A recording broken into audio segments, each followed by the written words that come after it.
In an insanely stupid and incredible waste of money, a town 30 miles away from Newtown, Connecticut is conducting a violent video game return program in which they will collect violent video games, snap the discs, and burn them.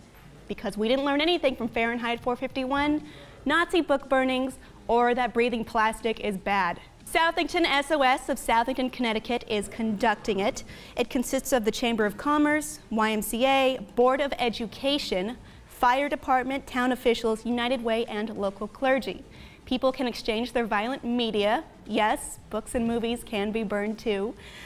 In exchange for, quote, a $25 gift voucher intended to be used for other forms of entertainment, like perhaps a local water park. Great work, Chamber of Commerce. Great job scapegoating and literally destroying the entertainment competition for your own profit.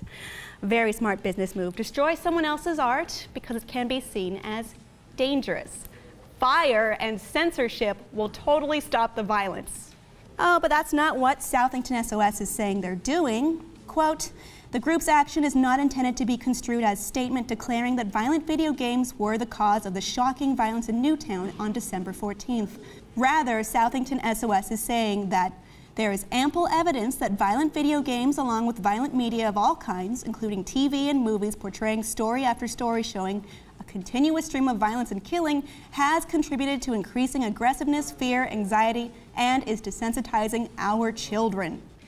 I've said it before, video games that depict violence are in no way responsible for turning otherwise reasonable youth into people who commit violent, aggressive, or murderous acts. Believe it or not, people who kill have other things on their minds besides Halo. And there have been several studies into this. Even the most rigid, loaded studies have not found a conclusive link. Government statistics show that youth violence has plummeted as video games have become more realistic and popular, and it's been repeatedly recognized that much of the research linking games to aggressive behavior is problematic as it does not consider other important variables, including mental illness or family violence, or even gender. And the Supreme Court agrees. Before Newtown, it ruled on California's attempt to ban the sale of violent video games to minors in Brown v. EMA, stating these studies have been rejected by every court to consider them, and with good reason. But what does the Supreme Court know? Because according to school superintendent Joe Irardi, there are youngsters who appear to be consumed with violent video games. I'm not certain if that's a good thing. If this encourages one courageous conversation with a parent and their child, then it's a success. How about a courageous conversation with your child about guns? Have the spine to possibly question your own unreasoned beliefs of what is to blame, and if you still truly believe it's video games or whatever media is fashionable to dump huge, complicated problems on, then have that conversation, but don't destroy someone else's art to do it. Or, I have another idea.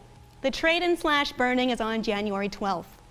What if gamers brought in their old, scratched, totally unusable games, or maybe dug through the $1 game bin, or even brought in an old copy of Catcher in the Rye, traded in for $25?